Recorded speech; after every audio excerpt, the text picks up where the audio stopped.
트럼프 전 대통령이 어젯밤 전현직 대통령 중 처음으로 형사 기소됐습니다. 맨해튼 지방법원 대배심의 트럼프 기소 결정에 대해 무리한 기소가 아니냐는 논란이 계속되고 뉴욕시경은 초비상이 걸렸습니다. 트럼프 전 대통령 기소에 성공한 엘빈 브래그 맨해튼 검사장이 단번에 전국적 인물로 부상하며 민주당 대선 후보가 될 수도 있다는 전망이 나오고 있습니다. 뉴욕 이런 보수단체들이 오륙교향악단의 연주회에 앞서 규탄 시위를 펼칠 예정입니다. 이상은 TKC 뉴스데스크 오늘의 주요 소식입니다. 아름다운 제품에서부터 아름다운 사회를 만들기까지 키스는 뉴욕에서 시작하여 현재는 전 세계 12,000명의 직원들과 함께 끊임없이 도전하는 기업입니다. 사람을 생각하고 존중하는 기업. 키스는 한인들이 사회의 주인공이 될 수 있도록 든든한 버팀목이 되겠습니다. 글로벌 뷰티 기업 키스. 시청자 여러분 안녕하십니까? 3월 31일 금요일 TKC 뉴스데스크 첫 번째 소식입니다. 트럼프 전 대통령이 성추행 입막음 혐의로 어젯밤 전현직 대통령 중 처음으로 형사 기소됐습니다. 맨해튼 지방법원 대배심은 어제 오후 6시 트럼프 전 대통령을 성추행 입막음을 위해 포르노 배우에게 불법으로 돈을 전달한 혐의로 전격 기소했습니다. 대배심은 트럼프 전 대통령 기소 여부에 대한 투표 결과는 공개하지 않는다는 불문율에 따라 몇 명이 기소에 찬성했는지는 밝히지 않았으며 다만 과반수 이상의 찬성으로 기소되는 만큼 최소 12명 이상이 찬성한 것으로 보입니다. 대배심은 당초 오늘부터 모든 대배심이 최소 2주 이상 중단된다는 일정에 따라 어제 기소 여부를 결정하지 않으면 최대 한 달간 연기될 것이라는 우려를 낳았으나 어제 오후 전격 소집돼 기소 여부를 심리했습니다. 대배심은 어제 오후 2시 회의를 시작해 이 사건을 수사한 맨해튼지검 검사 3명 등과 트럼프 변호인 등이 참석한 가운데 기소 여부에 대한 심리를 시작해 약 3시간의 격렬한 논쟁 끝에 표결에 돌입 오후 6시 기소 결정이 내려졌습니다. 트럼프 전 대통령은 전현직 대통령을 통틀어 사상 처음으로 형사 기소되는 불명예를 안았으며 다음 달 4일 화요일 맨해튼 법정에 출석해 인정신문을 받게 되며 무죄를 주장하고 불구속 상태에서 재판을 받게 될 것이 확실시됩니다. 맨해튼 지방법원 대배심의 트럼프 기소 결정에 대해 너무 무리한 기소가 아니냐는 논란이 계속되고 있고 뉴욕시경은 오늘 새벽부터 모든 경찰에 대한 근무령을 내리는 등 초비상이 걸렸습니다. 김송미 기자입니다. 트럼프 전 대통령에 대한 기소장은 아직 공개되지 않았으나 만약 현재 알려진 대로 성추행 입막음을 위한 불법 금품 공여 단 한 건이라면 정치적 의도를 가진 무리한 수사라는 비판이 제기되고 있습니다. 또 이는 법적으로 일사부재리의 원칙에 따라 이미 트럼프를 대신해 돈을 건넨 개인 변호사 마이클 코헨이 유죄 판결을 받고 복역까지 마쳤기 때문에 다시 같은 죄를 트럼프에게 묻는 것은 무리라는 해석도 나오고 있습니다. 따라서 트럼프 전 대통령이 기소됐지만 재판부에 의해 공소가 기각될 가능성도 크며 재판이 진행된다고 하더라도 무죄 판결이 내려질 가능성이 예상이 되는 등 여러 면에서 다소 무리하다는 견해가 속출하고 있습니다. 하지만 맨하탄 지방검찰이 단순한 성추행 입막음 외에 이 입막음을 위해 다른 중대한 범죄를 저지른 사실을 밝혀냈을 가능성도 제기되고 있으며 기소 혐의가 모두 34개에 달한다는 미확인 보도도 나오고 있습니다. 한편 뉴욕시경은 어젯밤 트럼프 전 대통령 기소가 발표되자 모든 경찰들에게 오늘 아침 7시까지 전원 출근을 해 비상경계 근무에 임하라는 긴급명령을 하달했습니다. 또 어젯밤부터 맨하탄 지방법원과 뉴욕시청 등 관공서는 물론 트럼프타워, 타임스퀘어 등 시위 예상 지역에 경찰력을 증강 배치하고 순찰을 늘리는 등 시위 사태에 대비하고 있습니다. 트럼프 전 대통령은 어젯밤 자신이 전격 기소되자 정치적 박해라며 강력하게 반발했고 공화당 의원들도 트럼프와의 친소 관계를 떠나 일제히 검찰을 비난했습니다.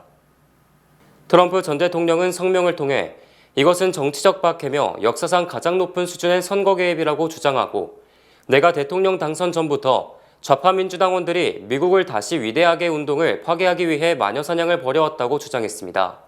트럼프 전 대통령은 민주당은 완전히 무고한 사람을 노골적인 선거 개입 행위로 기소하는 상상 불가능한 일을 저질렀다. 우리나라 역사상 이런 일은 처음이라고 비판했습니다.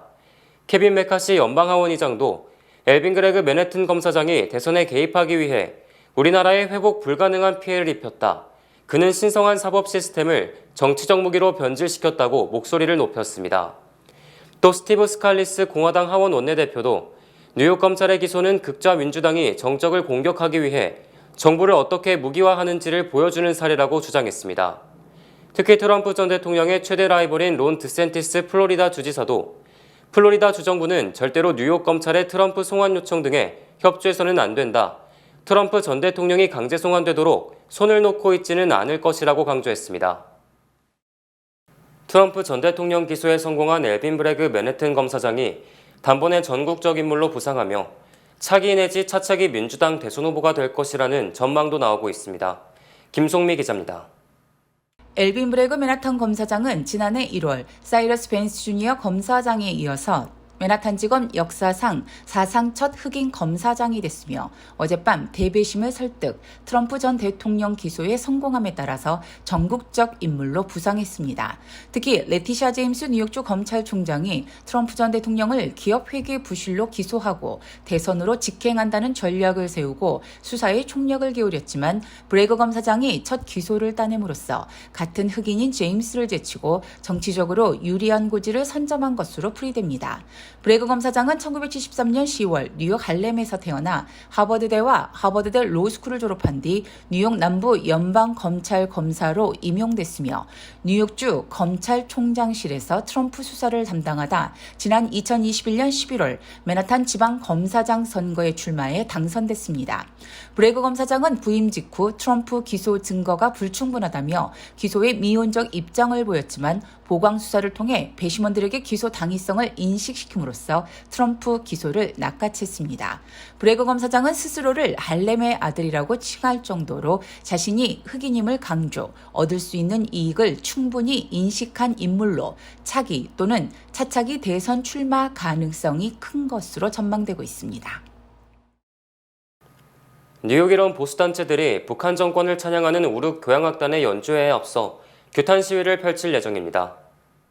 우르 교향악단이 오는 4월 2일 카프만 뮤직센터에서 정기 연주회를 개최하는 가운데 노명섭 전 재향군인회 회장, 마영애 국제탈북민 인권연대 대표, 홍종학 박정희 기념 사업회 회장, 김희연 세계 탈북여성 연합 대표가 어제 본방송을 방문해 우르 교향악단이 북한을 찬양하는 연주회를 미국 한복판에서 계속 개최해오고 있다며 이에 대한 규탄 시위를 예고하고 인권 문제에 대한 관심을 당부했습니다. 이날 보수단체들은 우르교향악단이 오래전부터 김일성 생일을 기념해 연주회를 열어왔고 이번에도 탄신 111주년을 맞아 맨해튼에서 북한 정권을 찬양하는 연주회를 개최하는 것이라고 설명했습니다. 이번에 김일성 탄신 111주년을 맞이해서 만하탄에서 그러니까 교향악단에서 김일성을 찬양하는 연주회를 합니다. 그래서 저희들이 김일성 찬양 연주회를 한다는 그 자체가 우리가 여기가 민주주의가 아닙니까? 그리고 우리는 또 대한민국 민주주의에서 자라온 분들이기 때문에 과연 이 미국 한복판에서 우리가 진짜 6.25를 일으켜갖고 한국의 참상을 일으킨 김일성인을 찬양한다는 게 저로서는 용납할 수가 없습니다. 그 다음에 전 미주에 있는 종북 좌파들이 그 행사에 모이고 또 외교부, 그러니까 북한의 외교부 계통의 사람들이 특히 여기 북한 대표부가 있어요. 유엔에. 그분들 외교 사절들이 꼭 연주에 참석을 하고 심지어는 예전에는 북한의 외무성이라고 그러죠. 우리 한국의 외무장관도 그 연주에 축하하러 참석한 적이 있습니다. 마영애 국제탈북민 인권연대 대표는 이 연주회가 나라 안팎에 북한 정권과 체제를 선전하는 도구로 활용되고 있다고 지적했습니다. 이런 미국 땅에서 정말 이 성스럽고 아름다운 미국에서 독재자의 그 땅을 향해서 4월 15일이면 김일성 생일입니다. 그때면 평양을 방문하고 평양에 와서 김일성을 우러러서 그리고 참배를 하고 만수대 동상과 그 이후에는 김일성 사망한 금수산 기념 궁전에 들어가서 김일성 앞에 참배를 하는 이런 우리 자유민주국가의 미국의 시민권자들이 이런 행위를 한다는 것은 도저히 용납이 안 됐습니다. 예술인들이 아무리 예술의 자유가 있다고 해도 그 독재자의 국가의 그 수령을 찬양하기 위해서 미국과 북한을 오고 가면서 연주회를 하는 것은 이것은 우리가 있을 수 없는 반국가 범죄 행위라고 볼 수가 있다고 하겠습니다. 그전에는 뭐 아리랑 연주도 평양에 와서 했고 이렇게 김일성과 김정일, 김정은을 찬양하면서 수차례 평양을 방문했고 그들에게 순종했던 이런 사람들의 행위를 미국에서 우리가 강력히 규탄하기 위해서 오늘 이 인터뷰에 응했습니다. 관계자들은 현재 북한 주민들이 인권 유린을 당하고 있는 상황 속에서 이런 연주회는 절대 용납할 수가 없다고 강조하고 이 문제에 대한 한인 사회에 관심을 당부했습니다. 실질적으로 우리 탈북민들이 중원자고 정말 현실 속에서 살아왔던 현실주의자들이잖아요. 함께 뒷받침을 해줘서 함께 저 북한을 하루빨리 해방하는데 정말 몸과 마음과 열정을 모든 걸 바쳐서 해야 된다고 생각을 하고 있어요. 그러는 과정에서 또 저렇게 북한 독재자들을 찬양하고 하는 사람들은 정말 용납을 할 수 없이 우리가 투쟁해야 되지 않을까 이런 말씀을 드리고 싶습니다. 우리가 시민권을 받을 때 공산주의를 안 한다. 그러니까 그게 동조를 안 한다 하는 걸 선서를 하고 다 우리가 미국을 오고 시민권을 받았습니다. 김일성 탄신 111주년 이 행사를 한다는 것은 이건 완전히 그러니까 우리가 볼 때는 있을 수 없는 일입니다. 이 장소가 그 68가하고 8th Avenue 그러니까 카프만 뮤직 홀로 되어 있으니까 혹시 관심 있는 분은 거리로 오시기 바랍니다. 한편 우륙교향악단은 뉴욕에서 정기적으로 북한 관계자들이 참석하는 공연을 열어왔으며 북한 김씨 가문과 체제를 찬양하는 선전 선동음악을 평범한 클래식 음악 사이에 끼워 연주해 미국 인권단체들의 비판을 받아온 바 있습니다. 전 세계 작가들과 갤러리들이 참가하는 아트엑스포 뉴욕에서 제이정 작가가 새로운 작품들을 선보이며 참가자들의 큰 호응을 얻었습니다. 지난 30일부터 내달 2일까지 맨해튼 피어 36에서 열리는 아트엑스포 뉴욕에서 제이정 작가는 10여 점의 작품들을 선보였습니다. 전 뉴욕 평통회장으로 잘 알려진 정재건 작가는 올해로 아트엑스포 뉴욕에 4번째 참여한 것입니다. 뉴욕앤타임즈라는 주제로 선보인 작품들은 매년 변하는 감흥을 표현하고자 처음으로 입체적으로 표현해봤다고 소개했습니다. 어떤 시간의 개념과 우리가 나이가 들어가면서 every year 그 달라지는 감흥을 좀 표현하라고 노력을 했습니다. 저는 이 메시지라고 생각을 합니다. 이게 하나하나 이렇게 획을 긋는, 그러니까 every year 우리가 이렇게 획을 긋는 기분으로 우리 삶을 살아가는, 그러므로 해서 그걸 한 지면에다가 이렇게 표현을 했죠. 세계적인 명성을 가진 아트엑스포 뉴욕에는 전 세계에서 200여 곳의 갤러리, 작가, 딜러 등이 참석한 가운데 제이정 작가 작품에 대한 관심을 나타냈습니다. 첫째는 3D라는 거, 입체적인 그런 기분이 들어가는 식으로 표현을 했고요. 그다음에 잘 보시면 저 위에서부터 그 레이진이 이렇게 흘러내리는 기분이 있습니다. 여기 보시면 이렇게 무브먼트가 있죠. 그런 게 좀 다릅니다. 평면적으로 이렇게 스테이하는 그런 이미지보다는 이렇게 봄으로 해서 위에서부터 어떤 운동력이 있는, 무브먼트가 있는 그런 걸 표현하려고 노력을 했죠. 정 작가는 오는 6월에는 서울 인사동에서, 10월에는 뉴저지 리버사이드 갤러리에서, 12월에는 잠실 롯데호텔에서 개인전을 계획 중이라며 올해도 작가로서의 왕성한 활동을 예고했습니다. 여러 해 이렇게 연구하고 계속 노력을 하고 있죠. 그런데 이렇게 그림 그리는 것 자체가 그냥 자기와의 싸움이고 또 항상 새로운 걸 추구해야 돼서 굉장히 바쁩니다.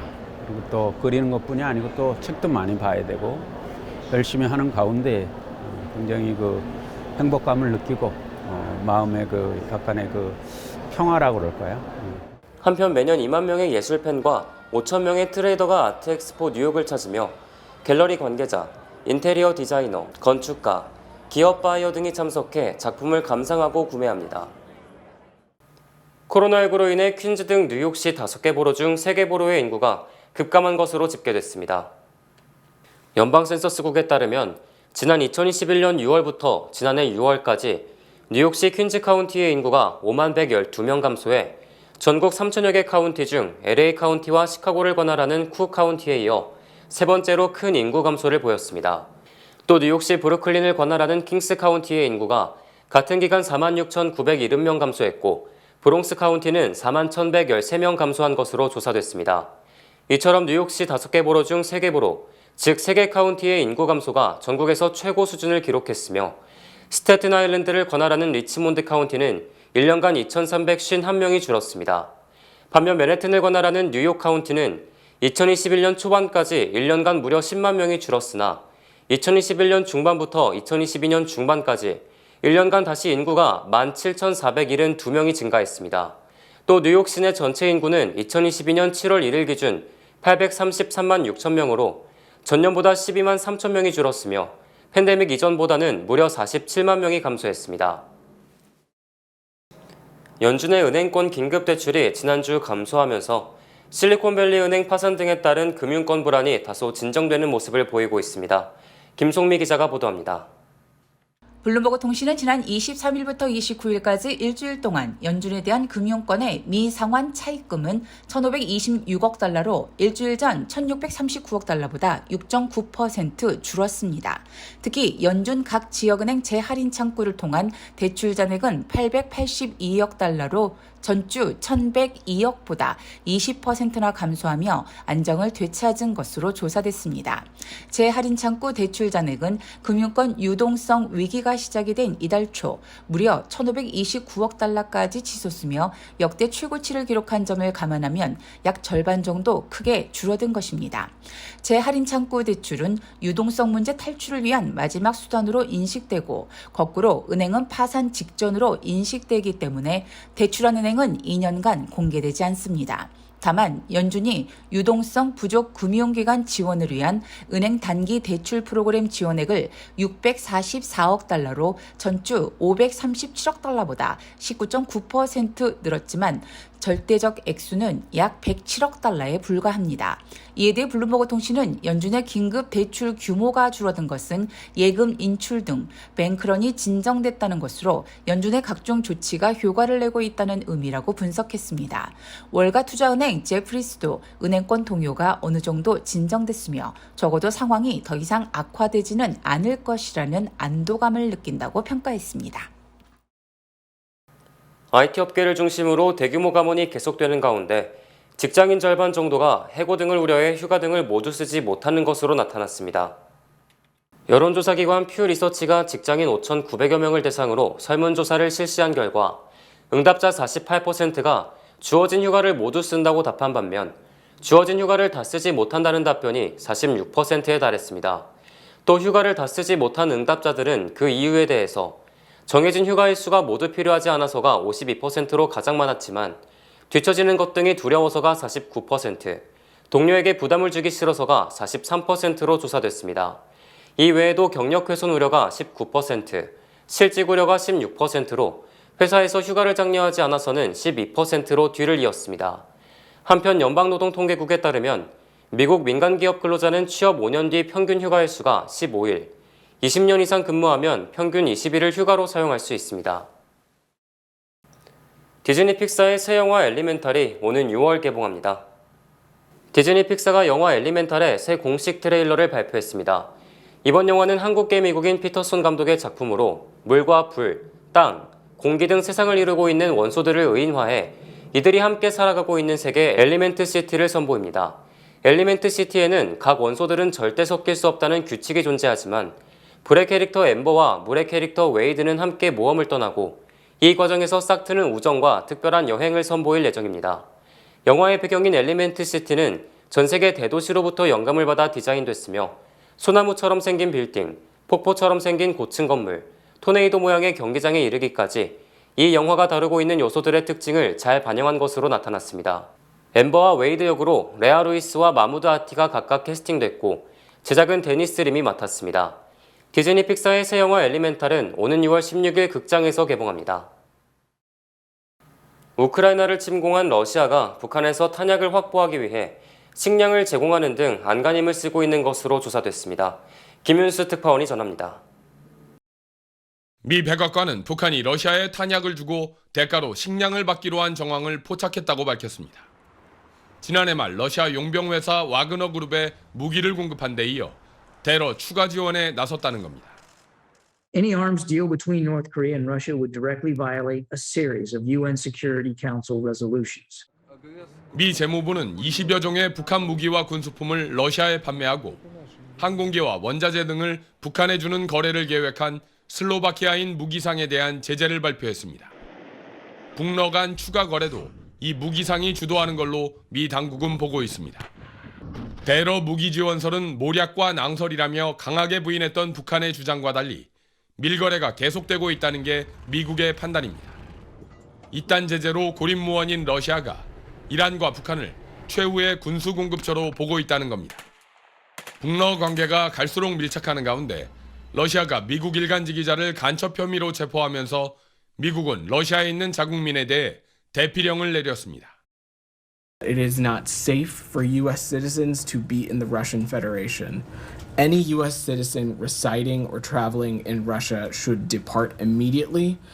러시아가 미국 기자를 간첩 혐의로 체포한 건 냉전 이후 처음으로 사실상 신냉전이 본격화됐다는 분석도 나오고 있습니다. 워싱턴에서 SBS 김유수입니다. 뱅크 오브 호프가 뉴욕, 뉴저지 진출 25주년을 맞이해 고객 감사 대잔치를 진행합니다. 가까운 지점에 방문해 경품 이벤트에 응모하세요. 희망을 설계하는 전문가들의 은행 뱅크 오브 호프 후원입니다. 주요 단신 전해드립니다. 바이든 행정부가 러시아의 월스트리트저널 소속 미국인 기자를 간첩 혐의로 체포한 것을 강력히 규탄하고 미국인들은 러시아 여행을 자제하고 러시아를 방문 중인 미국인은 즉각 출국하라고 권고했습니다. 계엄령 문건 작성 혐의로 미국으로 도피해 5년간 머물다 한국으로 귀국한 조현천 전 기무사령관에 대해 한국 검찰이 구속영장을 청구했습니다. 뉴욕시가 보육, 비즈니스, 구직, 사회보장 혜택 등 4개 분야의 민원 서비스를 원스톱으로 제공하는 포털 사이트 마이시티를 어제 개설했습니다. 롱아일랜드의 나소 카운티 38세 교도관이 교도소 내 재수자에게 셀폰과 마약을 밀반입한 사실이 적발돼 지난 29일 검찰에 체포됐습니다. 캘리포니아주 산호세의 경찰노조 사무국장이 진통성 마약인 펜타닐을 온라인으로 판매해오다 연방검찰에 체포됐습니다. 도난방지 장치 미장착으로 미국 23개 주정부와 일부 도시로부터 항의와 소송을 당한 현대차 및 기아차가 도난방지 핸들 잠금 장치를 무료로 배포하기로 했습니다. 벼룩시장에서 카르티에 지갑을 1달러에 산 노스캐롤라이나 여성이 이 지갑이 희귀 모델로 드러남에 따라 경매에서 9,450달러의 재판매에 화제가 되고 있습니다. 미국의 지난해 4분기 경제 성장률이 당초 발표보다 소폭 하향 조정됐습니다.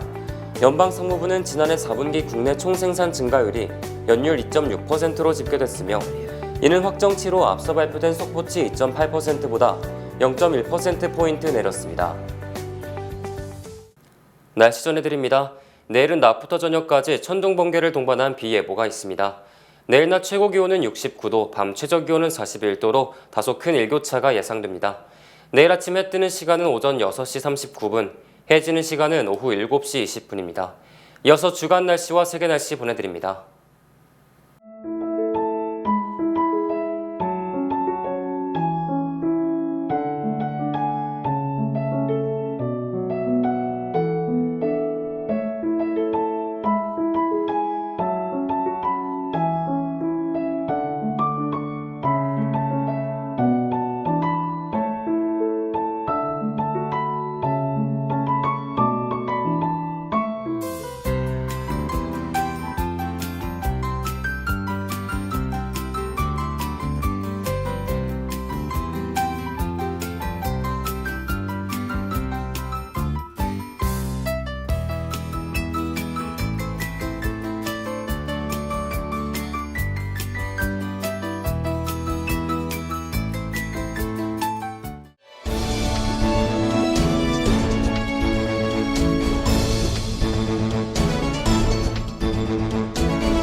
시민참여센터에서 2023년 풀뿌리 인턴십을 모집합니다.